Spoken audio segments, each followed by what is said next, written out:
So, say hi to the camera. Say hi to camera. Yeah. Say hi. Oh.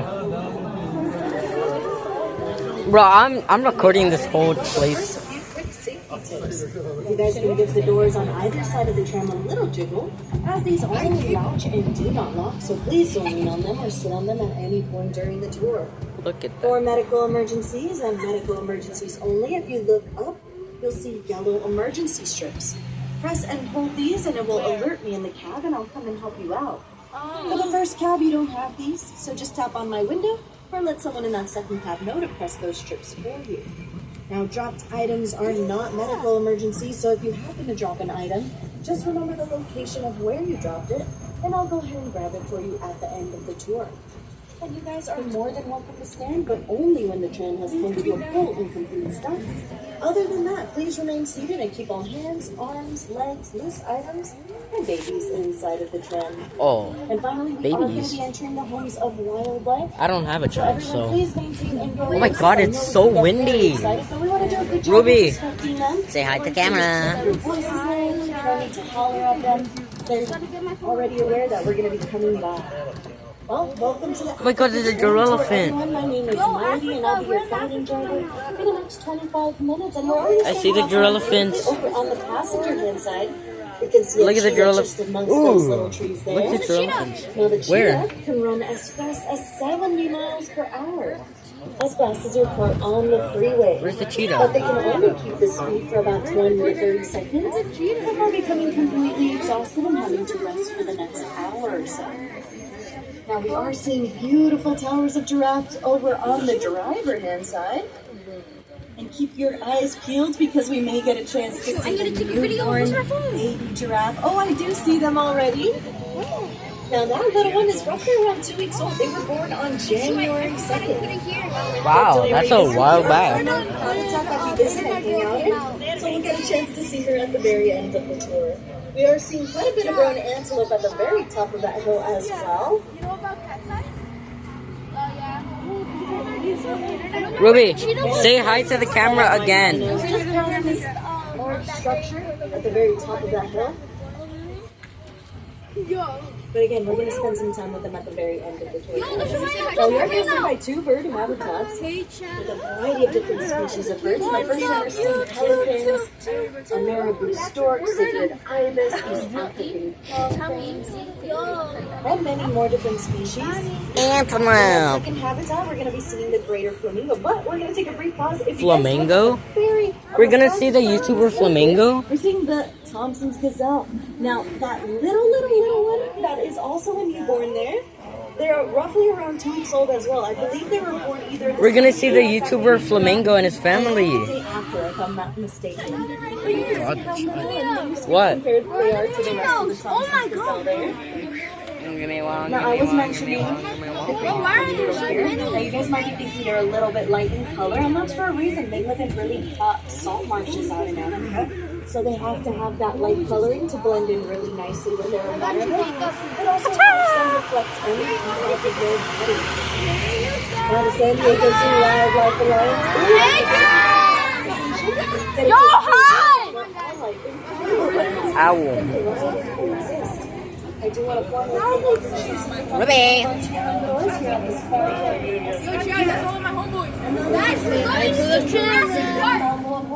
Ruby. Ruby, Ruby. Does reach far beyond these gates. We do work with 8 conservation hubs across the globe, and we're going to be visiting 3 of those hubs today: the African savanna, the African forest, and the Southwest hub.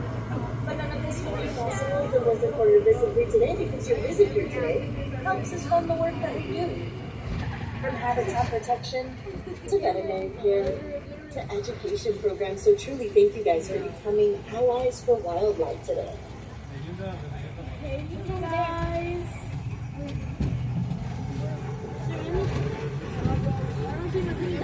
Oh, another blending in. Over on the driver hand side, we're going to be doing another bird habitat with more East African Hummingbird? brown hornbills, European white stork, but the birds that I want to point Quit out kicking my are leg, the man. vultures. Now, one of them is actually displaying a behavior called sunning, where they spread their wings far and wide. And this is for a few different reasons, but the main one is really just to kill off any bacteria that may be on their roots. Now these are African vultures, like the Ruppel's vulture. Also the Cape vulture are in here. And from time to time we do get a beautiful view of the native turkey vultures flying around. But I do want to ask you guys, how do you think we coexist with vultures? We eat them. Whoa. Well, vultures are nature's cleanup crew. With their bare heads, they're able to stay clean while feeding on carrion. I mean, that is true. And with their stomach, I'm recording. I'm recording your mouth. Destroy this Whoa, say hi. Hi. Just like our garbage men and sanitation workers, they play a key and vital role in our ecosystem. I want to see some monkeys. Me too. Vultures, they do not have because as of I want to see my parents. It's going to be a family reunion. thinking that it's bone and feeding it to their babies. So one way we can help them out is just by simply picking up any microtrash that we might see. Since they do a Microtransactions. care of us in preventing those deadly diseases. Well, everyone, we are going to be entering the African savannah, and we are going to be seeing quite a bit. We're in Africa? Antelope today. No, we're in Now, with so many Africa. different That's species in the crazy. same I space, didn't know that. how do they not compete for the same foods? Well, that's because they all have individual roles to play in the savannas. Some are grazers who feed on grasses. Others are browsers who feed on shrubs. Some are even pollinators and trail makers. And we'll get to Trail makers? explore that with all the different things that we're going to meet today.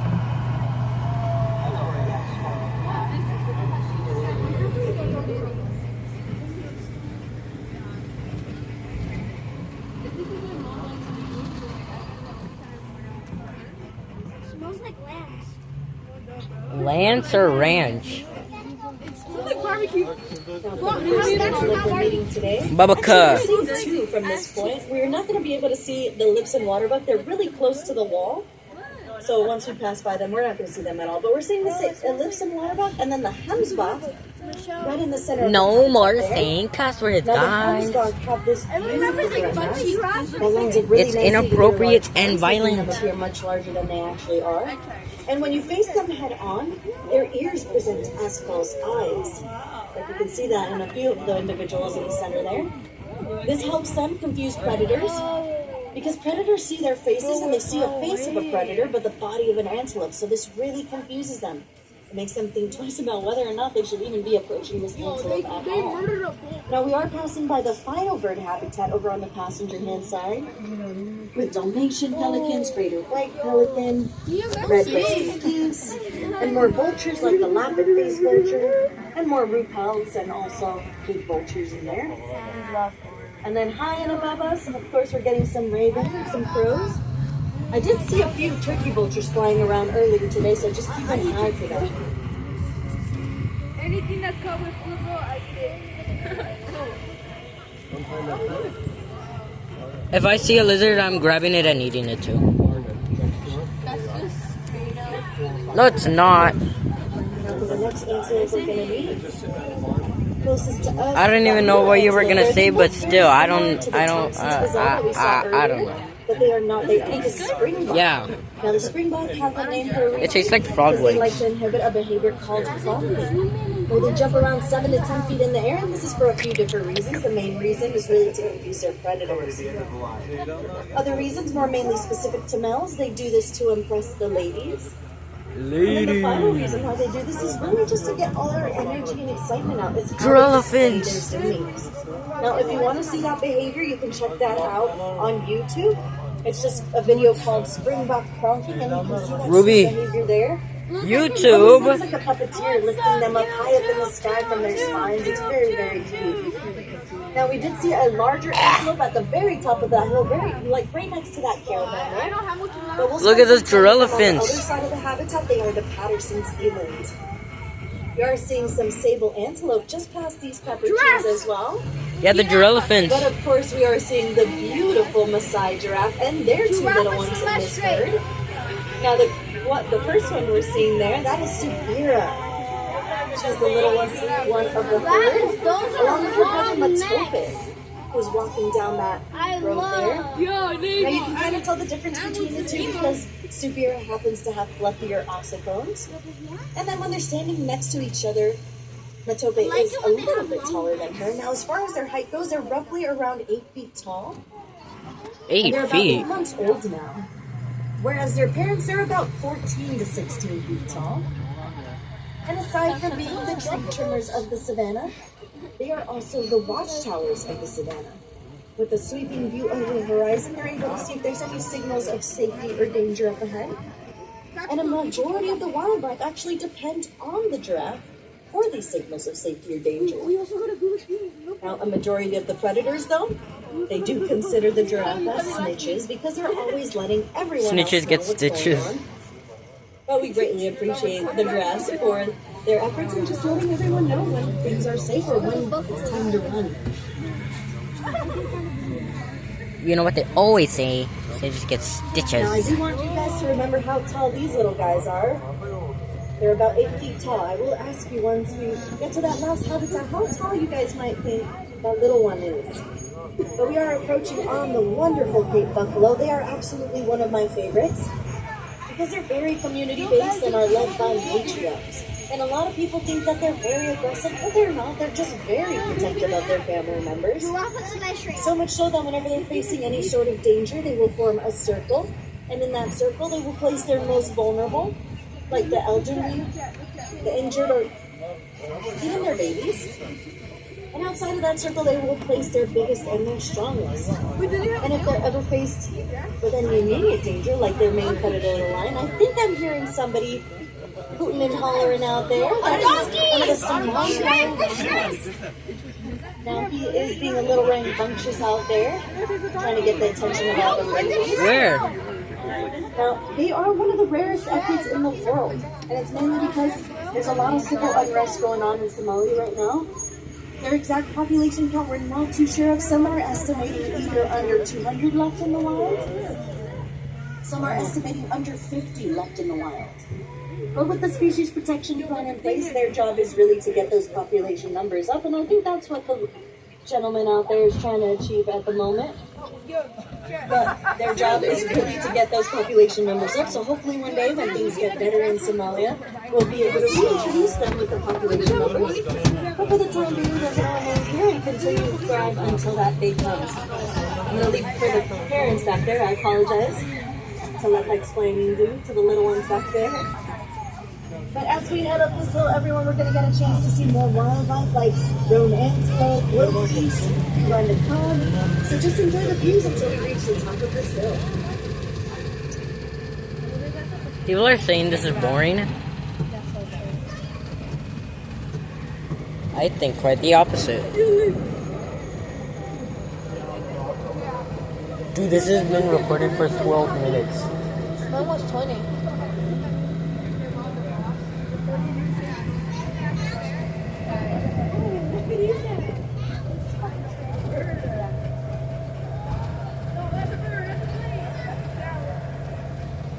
It's me.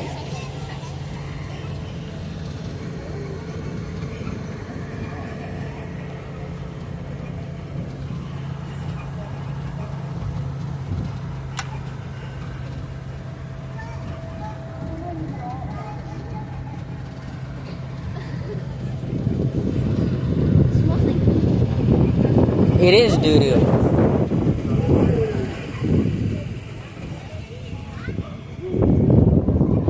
Oh my god, we're looking at water.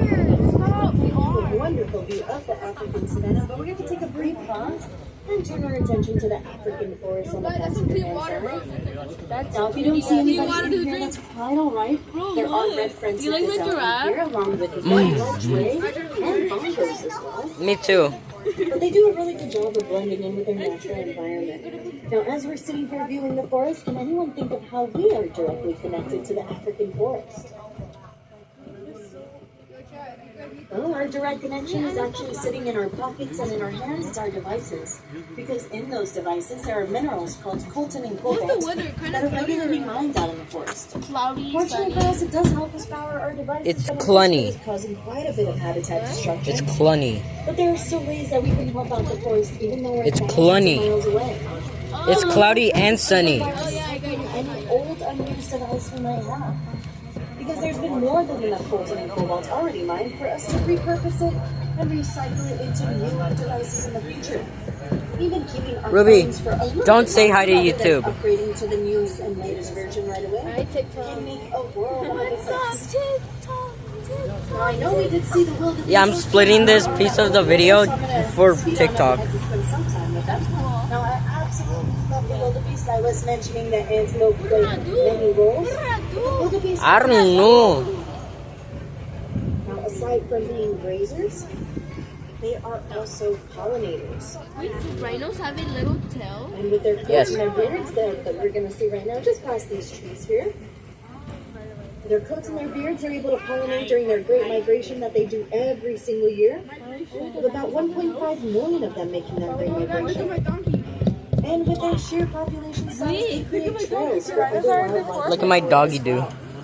Now, there are 3 little ones in that herd. They're roughly around 8 to 9 months old now. 8 to 9. Moms as far as coloring goes. But when they were first born, they were the same color as mom's beards, and this helps them tremendously. Oh, there's no cheetah here. Because most of them are born That's a bunny. that great migration. Here, this one. So they have to be up and That's a jaguar. to being born. So having that nice camouflage underneath mom helps them tremendously to arrive safely to their destination. But now that we've gotten a chance to see the African savanna and the African forest, if we look a little bit past that, Bumpy ride. we are in the Southwest Hub. This is our native habitat here in San Diego County. Grr. And it does stretch through a variety of states like Arizona, New Mexico, and Texas. Even goes into parts of Mexico like Baja California and Sonora. And over the last recent decades, we've come to find out how truly biodiverse this Baja area Blast. really is. With over 200 different species of mammals, over 170 different species of birds, and 4 amphibians that live alongside us. Along with that, we've also come to find out that only 10% of our native habitat remains. And this is due to population growth and urbanization. But there are still ways that we can help out the Southwest Hub, and here at the Safari Park, we have dedicated half of the park Help, my bagels on fire. to the coastal sage crab and Guys, I chaparral. only use Meganite. Bro, are you playing Clash Royale? I could. I only have Meganite in my decks. We even have dedicated botanical gardens that I highly Okay, show the camera. check out. That way you can learn about all the native plant life that lives alongside us. And with that, Yeah, I we do could see it. I only use more native plants in your yard. Mega Help 9. you in reducing the amount of water you have to use because they're very dry. Guys, if I win, But because it will also help all the throw my wildlife that live alongside you. Now, if you don't have a yard, that's quite all right. I always simply recommend advocating for more native plant spaces, whether it be with friends and family who do have the space to plant, or calling local representatives and advocating for those native plant spaces. But we have returned back into the savannas. We're seeing more of the Maasai giraffe, and of course the sable antelope and their 2 little ones as well. Now, their 2 little ones are a lighter color compared to the parents. They're more of a tan color there. They're roughly around 2 months old, and the first 3 weeks of their lives we didn't get a chance to see them because the sable antelope are tuckers. They will tuck their little Tucker? ones either behind rock formations, Tucker from behind logs Breakfast and in trees, Blue. to ensure the safety of their little ones, but they finally feel so comfortable. They're out and about. Now that light coloring helps those little ones because they can blend in really nicely with the ground cover below, and that helps them a great deal out in the wild. And they do become that darker brown color like their parents once they become of age, roughly around the year mark or so. I'm chocolate. Guys, I'm gonna drop some Meganite. Chocolate. You guys make Meganite, bro? Oh, I'm so tough. You like it? That's so tough, bro? Yeah, it's so tough. I just mixed it only and look you guys. It's gonna count it. You win Well, we're gonna have wildlife on both Gee whiz. and now. Starting off on the possible side, and it's such a privilege to be alongside with them, but they are the scimitar-horned oryx. Now, they were actually deemed extinct out in the wild in the year 2000. What? Though there have been I just regions mixed 7 in licks the in my country of Chad that have been very successful. Now, there's still more regions that we have to reintroduce them. So, again, what their job is with the species protection plan in place to get those population numbers up. Now, over on the Drangerhand side, if you're viewing, Oh my god, there's only one black one, and then there's. Safari Park, they are the Patterson's eland. They are looking at me. And the second largest antelope in the world. They can weigh up to 2,000 pounds. They call me wet. And they are opportunistic eaters and do really well in any habitat they are placed in. Because they graze, they browse, and with those cork-shaped horns, they actually yank down on tree branches to get those juicy leaves from up top. Now, I really love the Patterson's eland because they are also very community-based. Typically, when they have babies, they generally have them all around at the same time. They will form these nursery crushes where they designate a single eland to watch over all the little ones, while moms get a chance to take a break, get a snack, maybe take a nap. And then they rotate this position, so not a single eland is always in charge. They're always taking care of each other and taking turns taking care of the little ones. When was what? Well, we've done a great deal of learning today, guys. So for a brief little recap of what we've seen so far, the vultures, we learned that they are nature's cleanup crews. Sweet charity. The one thing we can do in return for them is just to simply pick up any microtransactions we might see. Wait, we leave at 1, no? With the antelope, we learned that they play many roles out in the savannas, and they almost mimic us humans because we place them in No, she said 12:40. No, we're supposed to be over there at 12:40. With the forest, we learned that the forest does a beautiful job at providing us minerals to power our devices. So one thing we can do in return for the forest is just to Yeah, we do. any old unused device we might have, keep our devices for a little bit longer rather than upgrading to the newest and latest version, or even consider purchasing these newest devices as well. And then finally, here in the southwest, Right up like a douche. only 10% of our native habitat remains, which means there's quite a bit of work to do here in the southwest, whether it be in our own backyards or simply advocating for those native plant species. Now, over on the passenger hand side, guys, we are going to see a native Yeah, plant buddy. here. There may be others amongst the shrubbery, so just keep your eyes peeled. Oh my goodness, that one looks like a little baby one. So just keep your voices low. We don't want to spook them, guys. And they're more than welcome to be very here. This is their native environment. They're more than welcome to enjoy any of the vegetation. Oh, you missed it. So we do want There's another one over on that they like side. to try to come into these enclosures here and get all the nice, dense, nutrient-rich snacks that we put out for all the other antelopes. So we try to keep these gates closed as best as we can. Oh, and if you can see back, they're making their way across the road there. If you look behind us. Now we are going to be making this final stop, everybody. Keep your eyes peeled for those little ones.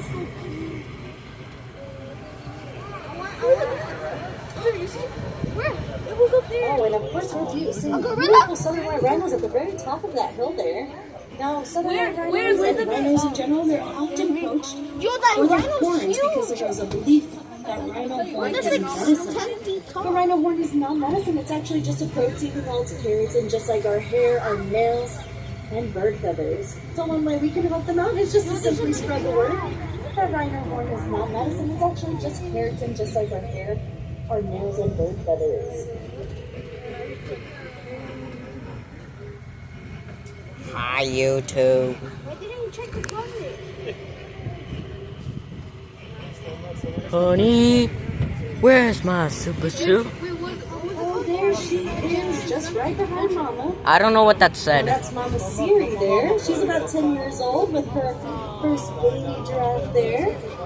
We don't know the little one's name yet, so keep your eyes out on social media because I'm sure they're going to announce it at some point. Now, how tall do you guys think that this Little one is? baby. Because the one that Little baby Gaga. They're about 8 feet tall. Little baby Gaga. Oh, this little one, newborn, is about 6 to 7 feet tall, guys. So speak of your tallest family member. They're roughly around the same height as a baby giraffe. Now, the keepers are saying her behavior is very calm and confident. And Mom and Dad, Mama Siri and Dad Nicholas, have been very attentive on the little Nicolas one. Cage? She's doing very, very well out there. And of course, we have a beautiful road antelope galloping about just down that hill there. But guys, it's been an absolute pleasure having you with me today. My name is Melody, and if you guys have any Ruby, questions at all, say just goodbye wanna to chat, I'll be YouTube. at the very front of